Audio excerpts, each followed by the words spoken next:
Nobody talks about the betrayal directly. It gets softened into the language of attachment theory, into patterns in nervous systems and early wiring, and the understandable, explainable, almost sympathetic mechanisms of a psychology that was built for survival rather than connection. And all of that is true.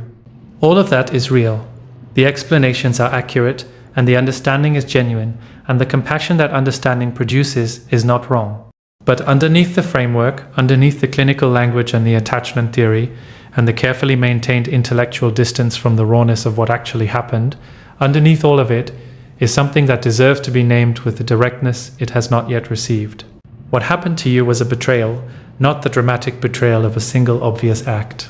The quieter, more sustained, more insidious betrayal of someone who took what you offered, the consistency, the patience, the genuine depth of your caring, the extraordinary sustained presence of someone who stayed when leaving would have been reasonable, and could not honor it. Who received something real and rare, and freely given and met it, not once but repeatedly, with management, with distance, with the continuous low-grade structurally embedded message that what you were offering was simultaneously wanted and not worth fully receiving. That is a betrayal of your trust, of your investment, of the implicit agreement that exists between two people who have entered something together, the agreement that what is genuinely offered will be genuinely received. The agreement was broken, not maliciously, but broken, and the breaking has consequences that the avoidant did not anticipate, could not have anticipated, because the consequences are not the ones that are visible in the moment of the breaking, they are the ones that arrive later, quietly, in the specific, accumulating, life-shaping way that the consequences of genuine betrayal always arrive, not as punishment, as the natural, structural, entirely predictable result of having broken something real. To understand what the betrayal actually was, and what it destroyed in the avoidance life, the nature of what was broken needs to be examined with precision, because the betrayal was not simply the failure to love you the way you deserved. That failure, while real and genuinely painful, is not the whole of it. The betrayal was something more specific, more structural, more consequential for both of you.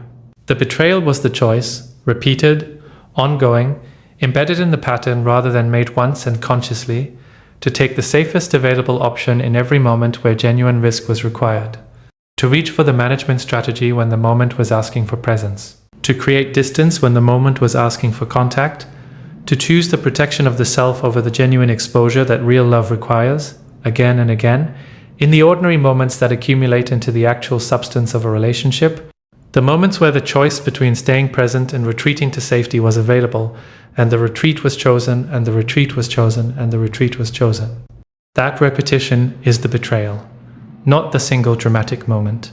The accumulated weight of all the ordinary moments where something different was possible, and something safer was chosen instead. Where you were there, offering what you were offering, and the response was the management system rather than the person, the strategy rather than the genuine contact, the exit rather than the arrival.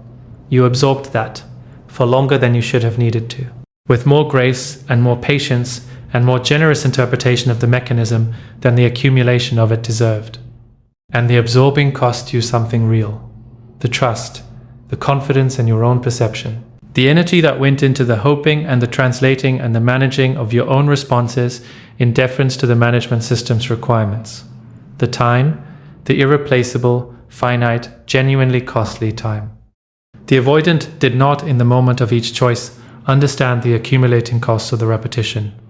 The retreat felt necessary, felt justified by the real discomfort of genuine intimacy, felt like self-preservation rather than the sustained betrayal of someone who was genuinely present and genuinely offering something that deserved a different response.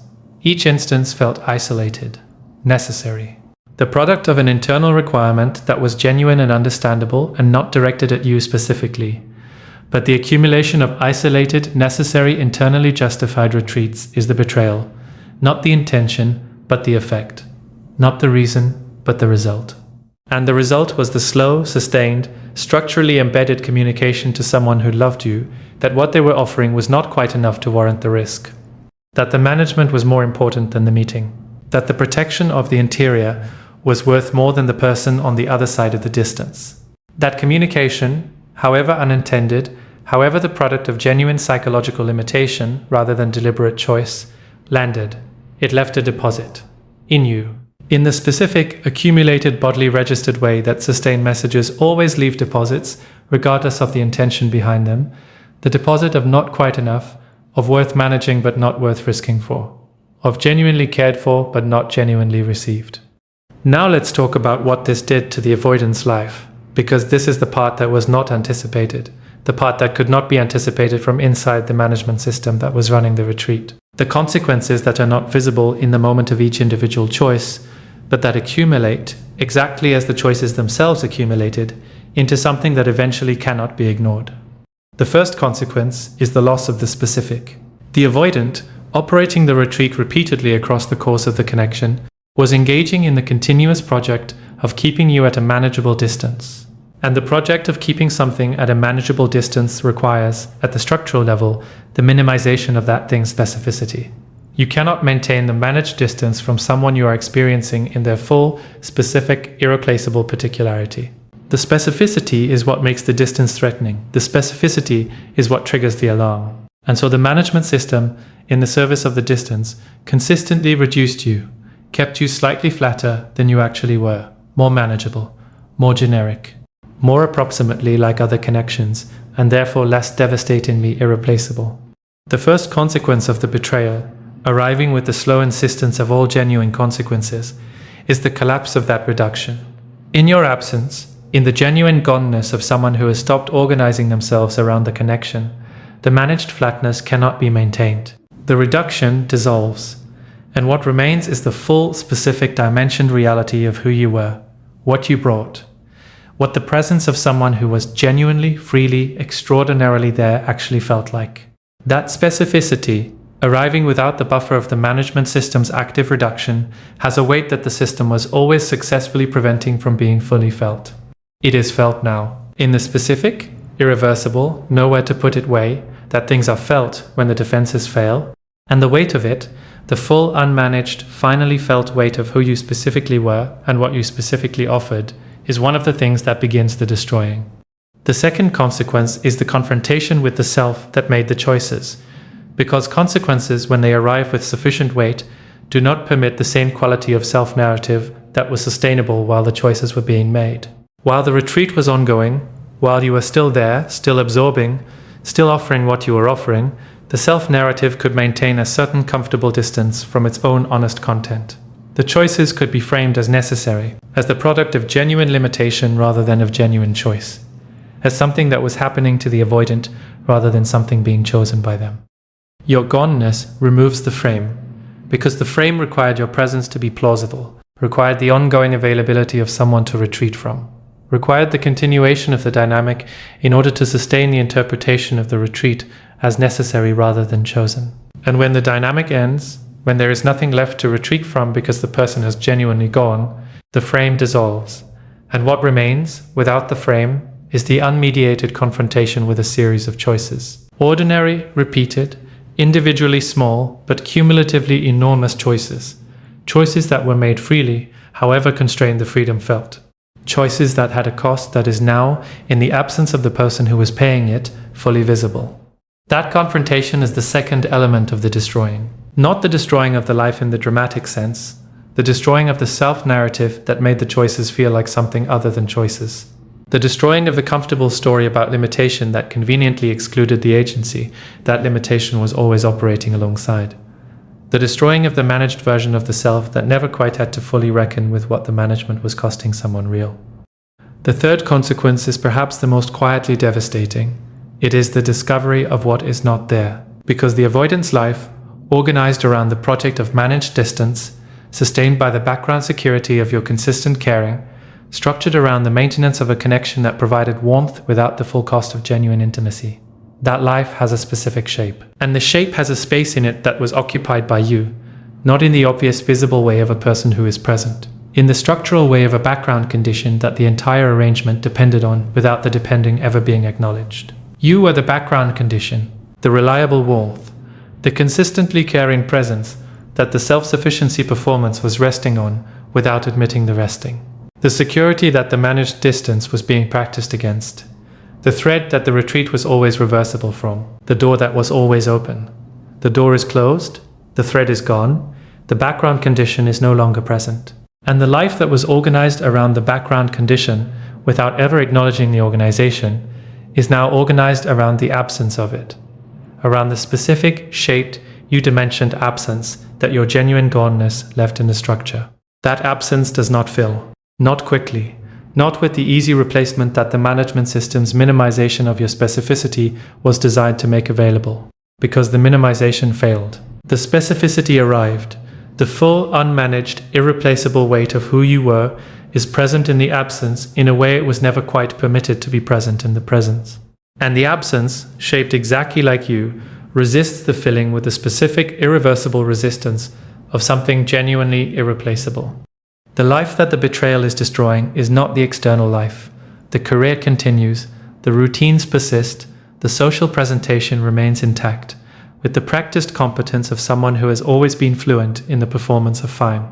The destroying is internal, in the operating system, in the self-narrative, in the comfortable, sustainable, long-maintained story about who the avoidant is in relation to love and connection, and the specific, ordinary, repeated choice between presence and retreat.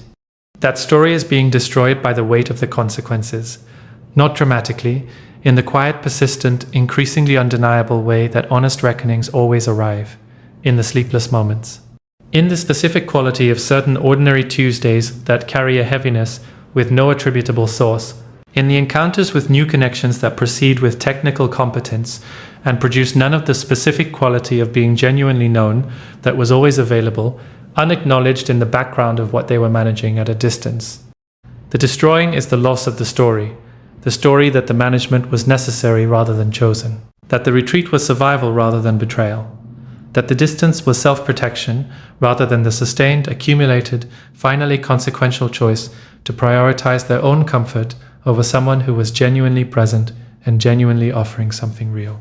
Without the story, the choices are visible in their actual form, and the choices visible in their actual form are the material of a reckoning that the avoidance system has been successfully preventing from arriving for their entire relational life. The reckoning that says, not this is how I am, but this is what I have been choosing.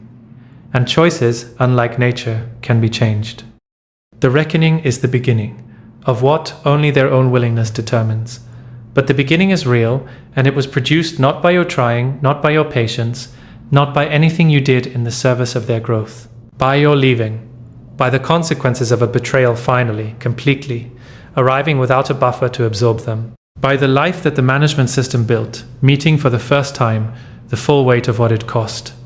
The reckoning that arrives without a buffer is a different animal than the reckoning that was always in some form being softened by your presence. Because your presence, even in its most exhausted, most clarity-possessed, most this is not sustainable form, was still a form of softening. Still the implicit message that despite everything, someone was there. That the cost of the pattern had not yet produced the final, complete, irrevocable consequence. That there was still time. Still the background availability of someone who understood and stayed and absorbed and continued to offer what they were offering, even through the full knowledge of what the offering was producing. That softening is gone, and the reckoning, arriving without it, has a quality that no previous version of the reckoning, however genuine, however acute in its individual moments, has ever had. It has the quality of finality, not the performed finality of someone who is testing whether the finality will produce a response, the actual finality of a consequence that has fully arrived. That is not contingent on anything. That does not have an implicit asterisk pointing toward the possibility of its reversal through the right behavior or the right realization or the right reaching at the right moment.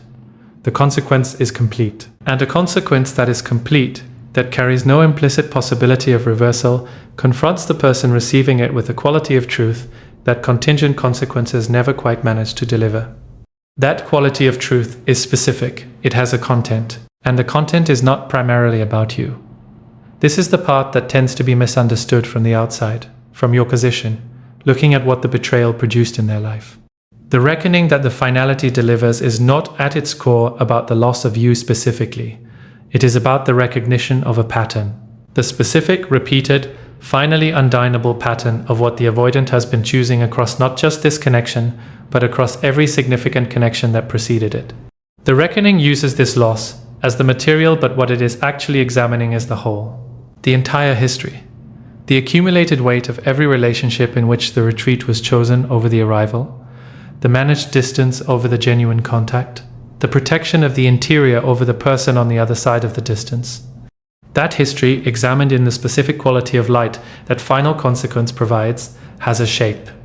And the shape is legible in a way that individual instances never were, because individual instances can be explained, contextualized, filed under specific circumstances that made the retreat necessary in that particular moment, with that particular person, in that particular dynamic.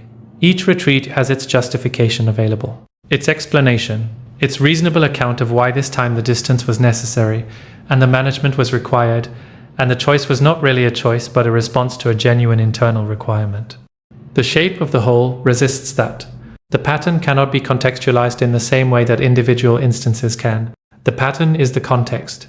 It is what all the individual justifications add up to when they are seen together rather than separately. It is the answer to the question that the individual explanations were always collectively avoiding.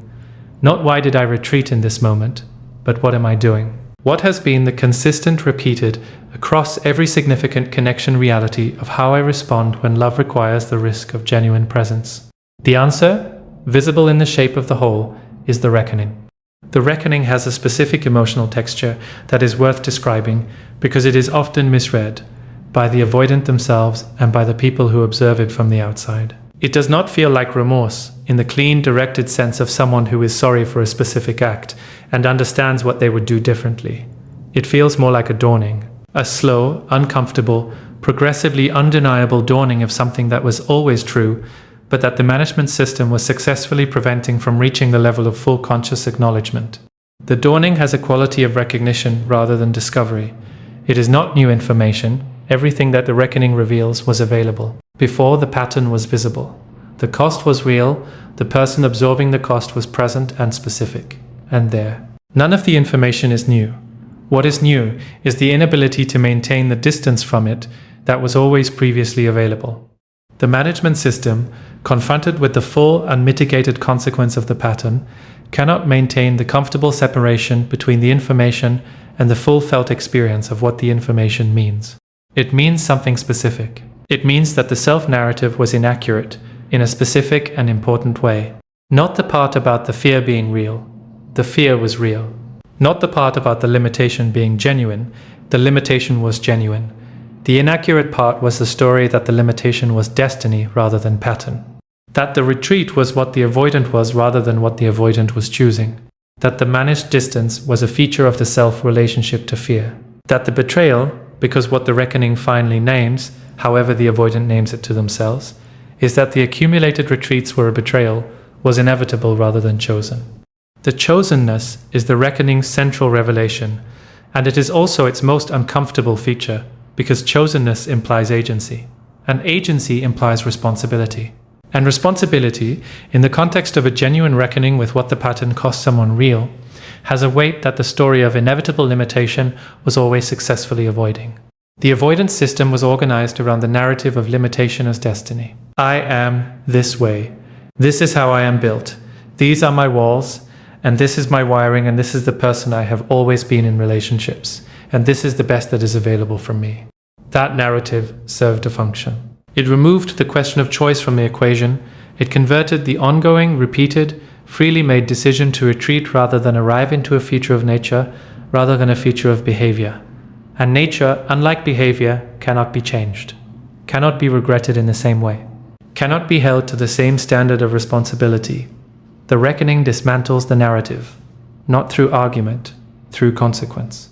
Through the specific, final, buffer-free experience of what the accumulated retreats produced in the life of someone who was genuinely there. The consequence is too specific to be attributed to nature, too clearly the product of repeated choices, too directly traceable to the pattern rather than to destiny. And in the tracing, in the clear, unmediated line between the choices and their consequence, the narrative of inevitable limitation fails. The chosenness arrives. The agency is visible, and the visibility of the agency is the destruction of the comfortable story that was making the pattern sustainable. What is not destroyed, and this needs to be said with the same directness as everything else, is the avoidant, the person. The actual human being who was running the pattern, who made the choices, who betrayed what was offered through the accumulated weight of the retreats, that person is not destroyed by the reckoning. The reckoning does not break the person. It breaks the story the person was telling about themselves. And the story, however comfortable and however long maintained, is not the person. Underneath the story is someone who feels. Someone who, in the unguarded moments of the reckoning's arrival, is feeling the full weight of what the pattern cost. Not in the managed, suppressed, occasionally leaking way of the dynamic, but in the complete final buffer-free way of someone who has run out of material to manage with. Someone who is, in those moments, genuinely and completely in contact with the cost, with the loss, with the specific irreplaceable quality of what was betrayed. That contact is not comfortable, but it is real, and real contact with real consequences is the only genuine starting point for genuine change. Not the intellectually understood consequences, not the theoretically appreciated cost. The felt, bodily, completely arrived and fully present weight of what the choices produced in a real life, your life, which they now understand in the only way that the avoidance system ever fully understands anything, through the irreversible experience of its absence, was genuinely extraordinary. The extraordinary quality of your life, the specific, irreplaceable, finally fully felt reality of what you brought and who you were and what your presence in their life actually meant, is the specific content of what was destroyed, not their life in the broad sense. Their story about what was available to them, their comfortable, long-maintained belief that what you offered was one of many approximately equivalent options, that the warmth was generic, that the caring was replaceable, that the connection, however real, was not so singular that its loss would constitute the specific, shaped, U-dimensioned absence that it has constituted. The story about approximate equivalence is destroyed by the experience of the replacement, by the encounters with new connections that proceed with technical competence and produce none of the quality, that have warmth without the specific texture of your warmth, presence without the specific quality of your presence, interest without the specific accuracy of your interest, that are, in the most precise and undeniable sense, not you. Not the specific, accumulated, genuine, freely given, extraordinarily rare quality of someone who was actually there, who stayed when leaving was reasonable, who offered the full depth of genuine investment to someone who was continuously, systematically, through repeated choice, not quite meeting it. The replacement's failure to replicate what was destroyed is the final element of the reckoning, because it answers the question that the management system's minimization was always implicitly making, the question of whether the connection was singular, whether the loss was genuinely irreplaceable, whether the management's confident reduction of your specificity to something approximately equivalent to other available connections was accurate. The replacement answers, quietly, in the specific, undeniable, experiential way that only comparison provides. It was not equivalent. You were not approximately replaceable. The connection was singular in the specific structural neural architecture level way that genuine knowing and genuine history and genuine freely given extraordinary caring makes a connection singular. And that singularity finally fully felt in the experience of its absence and the failure of the replacement is the last piece of what the betrayal destroyed. Not you. You were not destroyed, you were clarified, refined, made more specifically and more honestly and more completely yourself by the full arc of what you lived through. The grief and the clarity and the patient, unglamorous, daily work of building your own ground and arriving at your own life, and genuinely, completely, without performance, stopping the caring that the dynamic required. You were not destroyed by any of it. You were revealed, as someone whose caring was rare enough that its absence constitutes a reckoning in the life of the person who could not fully receive it, whose presence was specific enough that the replacement cannot replicate it, whose investment was genuine enough that its withdrawal leaves a shaped absence rather than a general emptiness, whose love was real enough and freely given enough and extraordinary enough that the system built to manage love, finally, in the unmitigated experience of its loss, understands what it was managing. The avoidant never expected that betraying you would destroy their life. They expected what the deactivating strategies always promised, that the distance would be manageable, that the retreat would be reversible, that the door would remain open and the warmth would still be there, and the specific, extraordinary quality of what you offered would persist through the pattern the way it had always persisted before. They expected you to absorb it again, to understand it again, to translate it into something more hopeful again, to stay. You didn't. And the not staying, the genuine, complete, internally grounded, finally arrived not staying, is the thing that the strategies could not prepare for, could not manage, could not maintain the comfortable narrative against. The not staying is the truth the reckoning is made of, and the truth, arriving finally and completely and without a buffer, is doing what truth does when it is no longer being managed. It is changing something. Not on your timeline, not for your benefit, not in any way that requires your participation or your monitoring or your continued availability to receive whatever the change eventually produces. Simply, structurally, because consequence is the most honest teacher available, and the lesson, this time, arrived. There is a question that has been present underneath everything in this conversation, unasked directly, but present in the way that the most important questions tend to be present, not in the foreground, not demanding immediate attention, but there, persisting, waiting for the moment when everything else has been said and the space finally exists for it to be heard. The question is this: what do you do with the knowledge that the betrayal is destroying something in them, that the reckoning is real, that the consequence has arrived and the story is being dismantled and the specific, irreplaceable weight of what you were is finally, fully, without buffer being felt? What do you do with knowing that? In the privacy of your own interior, in the quiet of the life you have been building, in the genuine, inhabited, genuinely yours, present that you have been working so hard to construct, do you feel satisfaction? Are you allowed to feel satisfaction? Is there something wrong with the part of you that finds, in the knowledge of their reckoning, a quality of recognition that is not entirely uncomfortable? That feels, in some honest and not entirely generous part of yourself, like something that was owed arriving, like the costs being redistributed in a direction that more accurately reflects where it was generated. The honest answer is that you are allowed to feel all of it, the satisfaction and the grief simultaneously, the recognition and the compassion simultaneously, the sense of something finally accurate occurring, and the genuine wish that the accuracy had not required this much cost on all sides. You are allowed to be human about this, which means you are allowed to have complicated feelings that do not resolve into a single, clean, spiritually elevated response. The spiritually elevated response, the one that says, I feel only compassion, I hold no satisfaction in their difficulty, I am entirely focused on my own growth, and have no investment in their reckoning. That response is available. It is also, for most people who have lived through what you have lived through, not entirely honest.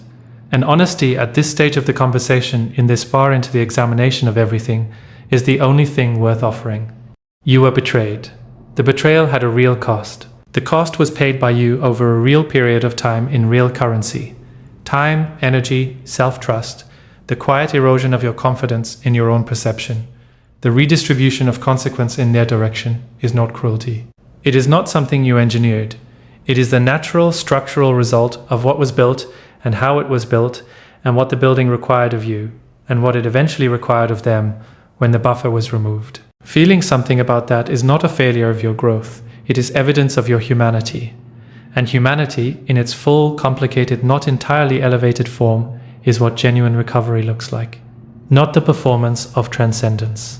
The actual, messy, sometimes contradictory, entirely real experience of a person who was hurt, and who healed, and who is allowed to hold both the compassion and the recognition without pretending the recognition is not there. So hold both, consciously, with the same quality of honest, unmanaged attention that you have been learning to bring to everything else. The compassion for the person underneath the pattern, the person who is now, in the absence of the buffer, in genuine contact with the cost of what they chose. That compassion is real. It does not require you to minimize what the choosing cost you. It does not require the erasure of the betrayal or the rehabilitation of the narrative that the pattern was inevitable rather than chosen. It simply requires the recognition that the person currently in contact with the consequence of their choices is a human being who is suffering. Not in the way you suffered, differently. In the specific, private, nowhere to put it way of someone whose protective story has been dismantled by the weight of what it produced.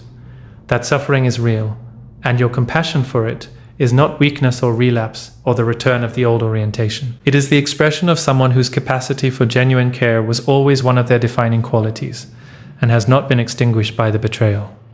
The care is simply, and this is the crucial distinction, no longer organized around the management of the suffering. no longer requiring you to absorb it or soften it or make yourself available as the buffer. The compassion exists at a distance that is genuinely yours, observed rather than inhabited, felt without being entered, acknowledged without becoming the reorganizing principle of your interior. And alongside the compassion, allow the recognition, the part of the experience that is simply accurate. That says the consequence is proportionate to the choice, that the weight arriving in their life is the weight that was generated by the pattern and has always had to land somewhere and was for the duration of what you shared, landing primarily on you. The redistribution is not justice in the punitive sense. It is not the universe delivering a verdict or a lesson or a carefully calibrated consequence designed to produce a specific transformation. It is simply what happens when a buffer is removed and a weight that was always real has to find its natural landing. The weight is landing. And you are allowed to notice that without immediately contextualizing it into the spiritually elevated register. You are allowed to sit with the simple, honest, not particularly elevated recognition that the consequence is real and that its reality is appropriate given what produced it. That is not cruelty, it is accuracy. And accuracy, however uncomfortable it is to admit, in the context of someone you loved, is one of the things that honest recovery requires. Now, and this is the movement the entire section has been building toward, let's talk about what comes after the recognition. Because the recognition, however honest and however legitimate, is not the final destination. It is a waypoint. An accurate waypoint, but a waypoint. And what comes after it is the most important question available to someone who has genuinely arrived at this point in the arc. What comes after is the release of investment in their reckoning. Not the suppression of the compassion or the pretense that the recognition was never there. The genuine, complete, internally arrived at release of the reckoning as a thing that requires your attention. Your monitoring. Your continued emotional involvement with the question of what it is producing in them and where it is heading and whether it is moving in the direction that the part of you that still loves them wants it to move. That release is different from the earlier releases described in this conversation. Those releases were about releasing the hoping, the waiting, the organized around their timeline posture. This release is more specific. It is the release of investment in the consequence itself. The genuine internal movement from I want to know what the reckoning is doing to me to that is theirs and I am here in my life, which is where I live. The movement is available because of everything that has been built, the ground, the okayness, the genuine inhabitation of your own life that the not caring produced, the inner life that has been returning to its full richness, the mornings that are yours, the Sundays that belong to you, the work and the friendships and the questions and the genuine absorption in the actual texture of your actual days. Those things, accumulated, real, genuinely yours, make the release possible in a way it was not possible earlier. Because earlier the release would have left an emptiness, a space where the investment in their process used to be unfilled, pulling toward the old orientation because the old orientation was at least something, was at least a form of presence in your own interior, however outwardly directed. Now the space that the investment occupied is not empty when you release it. It fills immediately, naturally, without effort, with the actual content of your actual life. The morning thought, the genuine absorption, the real, present, happening now material of someone who has built enough of their own substance that the release of the external investment does not produce a vacuum, but simply makes more room for what is already there. That is what the building was for. Not strategically, not as the preparation for this specific release, but functionally. The building of genuine internal substance is what makes every release of hoping, of waiting, of investment in their reckoning genuinely possible, rather than just theoretically desirable. The release requires somewhere to land. The landing requires ground. The ground was built through everything examined in this conversation and the conversations before it. You are standing on that ground now, not perfectly, not with the complete absence of the old pulls, or the complete disappearance of the complicated feelings, or the complete resolution of everything the dynamic produced in you. Growth is not the elimination of the complicated. It is the expansion of the ground beneath it. The widening of the foundation until the complicated things, the grief, the recognition, the compassion, the residual love that does not simply evaporate because the relationship was not what it needed to be, until all of those things have enough space to exist, without destabilizing the whole. The ground is wide enough now. The complicated things have their space. The grief is there, and it is real, and it has allowed its full presence without needing to be resolved or rushed or converted into productivity. The recognition is there, and it is honest, and it has allowed its existence without needing to be elevated or denied. The compassion is there, and it is genuine, and it has allowed its expression without requiring you to return to the absorbing posture that the dynamic required of it. And underneath all of it, steady, reliable, completely yours, the ground, the life. The actual, present, fully inhabited, genuinely happening present of someone who went through something real and came out the other side not diminished but deepened. Not closed but more specifically, more deliberately, more sustainably open. Not harder but more honest. Not less capable of love, but more specifically capable of the kind that does not cost the self in order to be expressed. The avoidant never expected that betraying you would destroy their life. They expected the pattern to continue functioning the way it had always functioned, with you as the buffer, with the door open, with the consequence landing somewhere that was not quite them. They did not expect you to leave. Not truly, not in the complete, internally grounded, genuinely gone way that you left.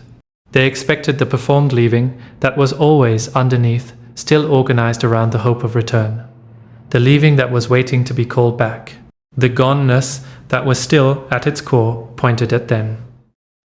They did not expect the actual thing, the genuine, complete, no thread remaining, primarily oriented elsewhere thing. The you who woke up one ordinary morning and thought about something else entirely, and in the not expecting, in the gap between what the pattern predicted and what actually arrived, the reckoning found its entrance. The consequence found its landing. The weight found the place it was always going to have to land once the buffer was finally, genuinely, permanently removed. The destroying is real. The reckoning is real. The consequence is appropriate, and the weight is honest, and the dismantling of the comfortable story is the most genuine thing that has happened in the avoidance relational life in a very long time. And you, standing on your ground, in your life, in the genuine, inhabited, fully present reality of your own extraordinary, ordinary days, you do not need to watch it happen. You do not need to monitor the reckoning or measure the consequence, or assess whether the destroying is moving in the direction that justice or love or the part of you that still cares would specify.